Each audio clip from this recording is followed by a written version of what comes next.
սովետի ժամանակից գնահատվում է գեղեցիկ նկարչություն։ Այո։ Կամ իմաստալից նկարչություն, չի հերիքի գեղեցիկ լինելը։ Գեղեցիկ նկարը ստեղծելը հեշտ է այսօր։ Արհեստական բանականության ասում ես, քեզի 10 հատ 20 հատ նկար է նկարում։ Պետք է սյուր լինի։ Պիտի լինի արտահայտիչ, գրավիչ, նոր եւ արվեստի պատմության մեջ ներդրում պիտի ունենա, ինչ որ բան, լումա պիտի ունենա, դարբեր պիտի լինի միջազգային նկարչությունից։ Չնայած դա էլ դժվար է, որովհետև քեզ ասեմ, որ ինչպես բոլոր հասույթապեր մասնագիտությունները արվեստել ունի իր մաֆիան, չագերդյալ առումով։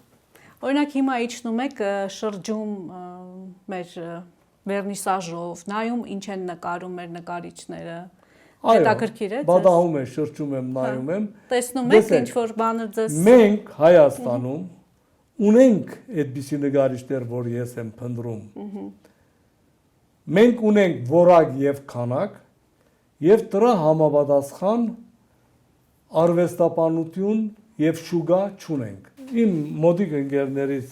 նախկին ամբիոնի վարիչը արվեստաբանության համալսարանի Լևոն Չուկասազյանը մի հոդված էր գրել մի անգամ, մեզ պետք է արվեստաբանների բանակ։ Ես արձագանքեցի, այդ թեմայով մի քանի հոդված գրեցի։ Եվ այն միտքը, որ արվեստաբանությունը հաց չի երցնի, դա սխալ է։